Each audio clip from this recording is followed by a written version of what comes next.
Allô, général, général, vous m'entendez? Je vous reçois, les jeunes.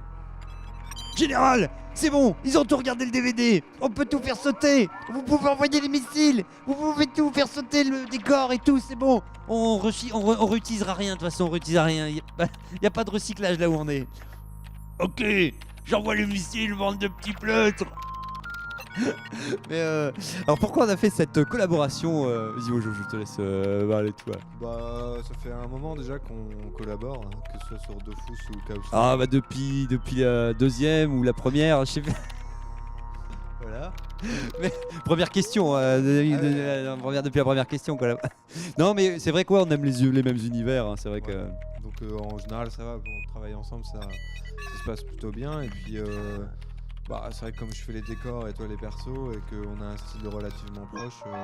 Bah, ce qui est bien, c'est que j'avais l'impression que comme on en avait parlé avant et tout, vu qu'il y avait juste le perso, moi il y avait des trucs qui étaient clés où je me dis ah j'avais vraiment un truc qui était voilà parce que il y avait quelque chose qui me faisait bloquer, mais après les scénars et tout, c'est vraiment oui voilà il y a le personnage est toi à la base, mais qu'après on a vraiment pu faire un truc.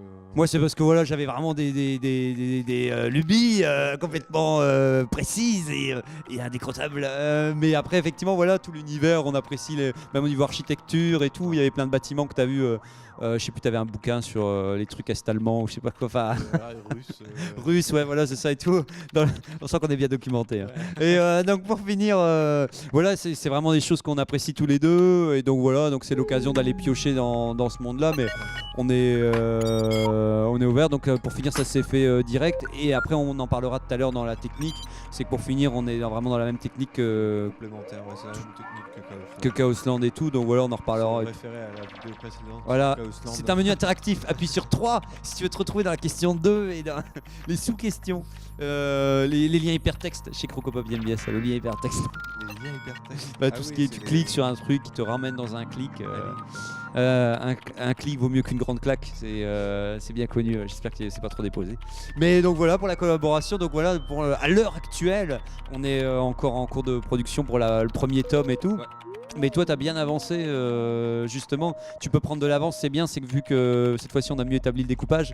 Ouais, tu peux traîner derrière sans trop de problème. Je suis embourbé, moi je peux être embourbé, sortir de la boue comme ça et ressurgir alors qu'on m'y attendait pas. Et puis toi tu peux prendre ton envol tout doucement vers la fin et tout. Donc, c'est vrai que là du coup c'est quand même plus facile. Ouais. Ben donc voilà, donc maintenant on souhaite qu'une chose, c'est que au moment où vous verrez ces vidéos, c'est que l'album va bientôt sortir et donc bah voilà on sera tout joyeux. Jojo. Alors pour toi Ancestral, c'est quoi l'aventure? L'aventure, c'est de rester chez moi. Mais pour Paloma, heureusement ce n'est... C'est de regarder tous les jours la même série à la même heure. C'est ça l'aventure, c'est prendre l'ascenseur à l'envers et avoir son estomac qui se retourne. Bah, l'aventure avec de grandes lettres, c'est qu'effectivement je pense que c'est comme avec on dit... un grand A, tu voulais dire. Ouais, voilà, bah, j'allais dire un grand A, mais je me suis dit avec des grandes lettres, avec un P, un A, un L, un O, un M et un A. Bah, si c'est Paloma, c'est pas Palomo. Mais pour finir, parce que j'hésite hein, pendant que ça tourne. Mais pour finir l'aventure, c'est sûr qu'on voulait du dépaysement, on voulait de l'action, on voulait du suspense. Après, je sais pas si justement pour finir, on a beau aimer l'action, j'ai l'impression que pour le coup, on aime aussi quand c'est un cher. On a mis. Voilà, on a tout mis au début, après on n'a plus le budget. Si, ouais, il y a, comme on disait, il y a un truc qui est sympa, c'est qu'au début de chaque aventure, il y aura une partie textuelle qui sera vraiment comme un roman en fait. Comme on disait, là on peut griller tout le budget qu'on veut vu que c'est écrit. On peut décrire des torrents de pyramides qui explosent et des volcans qui s'effondrent comme un château de cartes. On doit pas le dessiner, on doit juste. C'est bien, tu donnes bien envie là. Ouais, voilà. Mais on met tout. Mais en même temps, le roman, c'est ça, c'est l'imagination, c'est le suspense. Mais pour finir, j'ai l'impression qu'on met quand même de l'aventure et de l'action, mais on nous spie quand même, même par exemple dans le cinéma ou machin, ou quand c'est vraiment. Nous, on n'a pas des problèmes de caméra parce que c'est vrai qu'on est posé, quoi. Mais en même temps, ce sera plus du dépaysement, de l'action, de l'aventure. Mais il n'y en aura pas à chaque case. J'ai l'impression qu'il y a pas mal. La question était donc l'aventure pour vous, c'est quoi? L'aventure, bon, ah oui, d'accord. Ouais. Allez, on revient sur. Allez, l'aventure pour moi, c'est l'horizon. C'est des choses qui nous embarquent dans des situations improbables. Comme le bouton 2 de la télécommande. Mais c'est le bruit de l'attirance vers l'infini. C'est de ne pas savoir ce que sera fait. Ouais, non, en Peut-être gros, pas demain, mais peut-être même pas après-demain. J'ai appris, toi, moi, Non, bah je sais pas. Moi, pour moi, l'aventure, typiquement, c'est vraiment. Indiana Jones et tout, c'est vraiment de l'aventure. Pas du ouais, Du coup, c'est vrai que dans Paloma, ce qu'on aimait bien, c'était. Ce qui représente bien l'aventure, c'est le côté.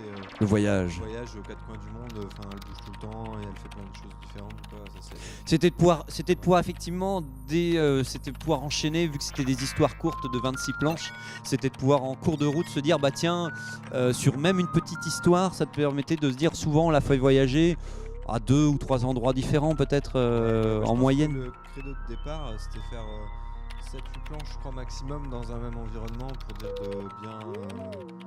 Que ça, que ça bouge bien, quoi. Que ça soit pas toujours Ouais. au même endroit. Ouais, si. Bah, c'est vrai que c'était nous aussi. En fait, ça, créer une BD, c'est aussi l'aventure. Et on voulait pas s'ennuyer. Alors, c'est vrai qu'on s'est dit, bah tiens, de changer directement de lieu, d'endroit. En plus, pour aussi bien pour toi, pour les ambiances couleurs. Ouais, c'est vrai qu'il n'y a rien de pire. Toi que qui de s'oc- faire qui t'occupe des 10 décors, planches ouais. Dans le même décor, c'est quand même. Bah voilà, et en sachant que ça correspondait au sujet et au thème abordé, bah, c'était une de nos grandes envies, c'était ça, et de pouvoir s'éclater. Alors on avait envie aussi de faire intervenir peut-être des choses propres au pays, comme des recettes ou des choses comme ça précises. Donc je sais pas si ça va se transparaître à la fin, vous le verrez dans l'album quand c'est fini. Je pense qu'il y a au moins une des histoires où il y a un moment ils mangent quelque chose et c'est un plat typique du pays que je n'ai pas encore dessiné mais qui sera emblématique, on va dire. Mais voilà, ouais, c'était de pouvoir, en tout cas, on a envie. De toute façon, Paloma, voilà, c'est typique, c'est l'espionne qui a de l'argent en plus. Donc en gros, elle a pas de l'argent pour se dire, bah j'ai de l'argent. Les chiennes de droite. Non, c'est parce qu'en fait, on en a peut-être pas parlé. On en a pas parlé tout à l'heure d'ailleurs et tout. Tout à l'heure et tout. C'est qu'en fait, en gros, voilà, on pourrait résumer ça aussi. Ça fait partie de son histoire. C'est qu'en fait, son père était inventeur. Il arrêtait pas d'inventer plein de gadgets différents. Comme ce gadget qu'on peut voir là et tout. Des fois, on ne sait même pas à quoi ça sert, mais c'est là, ça existe. Et on Et peut appuyer sur le bouton. Et on peut appuyer sur le bouton, on entend que ça fait du bruit et tout. Donc il a inventé des tas de gadgets pendant toute sa vie. C'était un forcené de travail. Et il y a un gadget, comme les bons inventeurs, qui a eu du succès en fait. Et donc Ouais. il est devenu... Multimilliardaire. Bah voilà. Et mais le truc c'est que le mec était tellement passionné que même en étant multimilliardaire, il ne faisait rien de cet argent à part inventer des nouvelles inventions parce que tout ce qu'il voulait c'était inventer.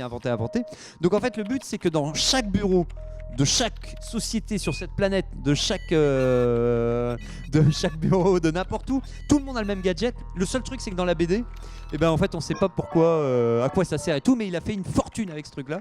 Et en gros elle a hérité de la fortune de son père, donc elle l'utilise juste parce que voilà, elle se dit en plus voilà, la boîte fait les frais, les notes de frais et tout ça pour qu'elle parte en mission et tout. Mais en gros, elle peut aller aux quatre coins du monde.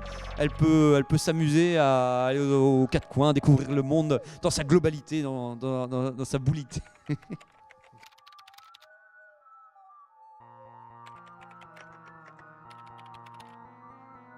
Alors, dans cette BD Ancestral Z, est-ce que tu as voulu faire de la dénonciation de choses qui t'énervent, la modernité tout ça?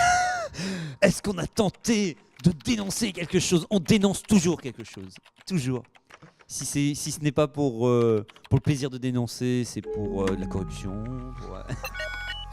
Non, bah, est-ce qu'on dénonce quelque chose dans notre projet? Je pense qu'on dénonce rien de particulier parce que c'est pas dans notre caractère. Je pense que ce qui nous inquiéterait peut-être, c'est si tu tentes de dénoncer vraiment quelque chose d'une manière frontale, t'as peut-être tendance à appuyer le clou un peu trop et ça se ressent. Et le clou, tu tapes le clou, tu sens que c'est vraiment nous. Moi, je sais que quand on regarde des documentaires ou des trucs qui dénoncent, je trouve ça souvent contre-productif parce qu'on sent que c'est tellement parti pris et tellement. C'est pas évident à trouver la. époque que, en fait, moi, je sais que ça me fait presque l'inverse. T'as tendance à prendre parti si quelqu'un fonce vraiment dans une direction, t'as tendance à lui prendre parti dans un autre en mettant de l'eau, en disant ouais, faut pas non plus abuser, c'est bonne chose. Le seul truc le lien qu'on peut trouver nous dans notre BD, c'est peut-être encore s'amuser avec l'époque, parce qu'à notre époque, le monde moderne.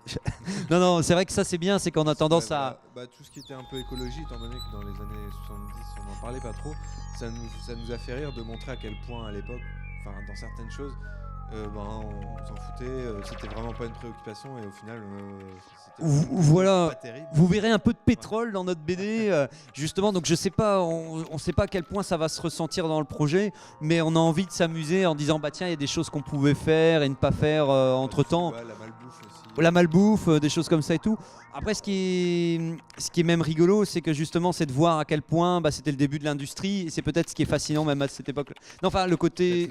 C'était peut-être la période la plus frénétique en industrie. Voilà, plus que le début, c'est plus ce côté, c'est vraiment bien implanté et on allait recouvrir la planète d'usines et de machin. On y allait, on dépassait sans compter. Voilà, il y avait le côté, on pouvait y aller et tout. Et c'est vrai que c'est peut-être ce qui, j'ai l'impression qu'il y a quelque chose qui me fascine de plus en plus, c'est ce côté même. Alors je sais pas aussi si on le ressentira peut-être dans la base d'un des méchants. C'est ce côté aussi industriel, même si c'est marrant de voir à quel point je trouve ça beau, même des fois l'Eurotunnel par exemple. On va enchaîner. Voilà, qui aurait cru qu'on parlerait de l'Eurotunnel parce que j'avais des actions. J'ai espéré un jour avoir de l'argent et aller en Angleterre pour gratuitement. Mais non, c'est juste que c'est vrai que je tombe sur des images sur l'INA, sur tout ce qui est archives et tout. Et c'est marrant de voir à quel point quelque chose qui a été étudié pour être industriel et juste pour être fonctionnel, à quel point il est esthétique aussi. C'est marrant de voir. Donc je me dis, ces années-là, il y a peut-être un côté, tout ce qui est même une plateforme pétrolière, pour finir, au fond, je trouve ça beau. Je sais pas qu'est-ce que. C'est beau. Mais quand les phoques ils tombent comme ça, et les mouettes qui peuvent plus décoller. Non mais c'est vrai qu'il y a un côté, au fond, c'est une sorte d'oasis, mais de mort. D'oasis de mort. Tu vois, c'est la vie est autour, et ça c'est une oasis, l'oasis de mort. Mais non, c'est vrai qu'il y a à côté, c'est que la main de l'homme. On sent, c'est les câbles, c'est les gros tuyaux, c'est. Ce que ça représente après qui est dégueulasse. C'est ça, ouais. Après c'est horrible. Visuellement, il y a un truc. Il y a quelque chose qui. Tour Eiffel dans l'eau, quoi. Voilà, ouais, c'est ça, tout ce qui est métallique, mélangé, donc même le fait de creuser la roche pour former tout. Donc voilà, ça on le dénonce pas. Ça c'est bien. Non mais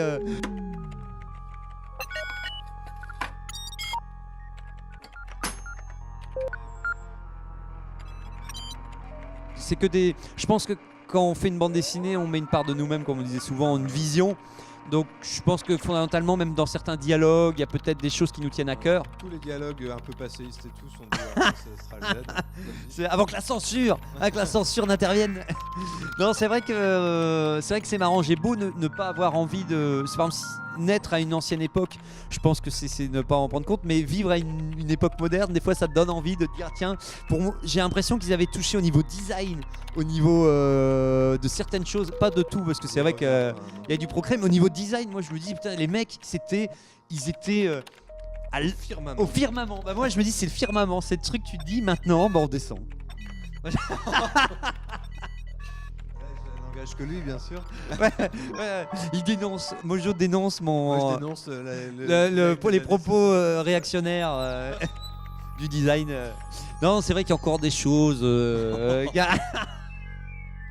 Non mais c'est pas. Je dis pas que maintenant c'est encore intéressant aussi. Mais à partir du moment où, t'as trouvé quelque chose qui était le firmament, tu sais, tu dis mais cet oiseau, cet héron. Tu vois, même ce design, on peut encore critiquer un peu le socle, qui est pas totalement et tout. Tu vois, regardez le socle et tout.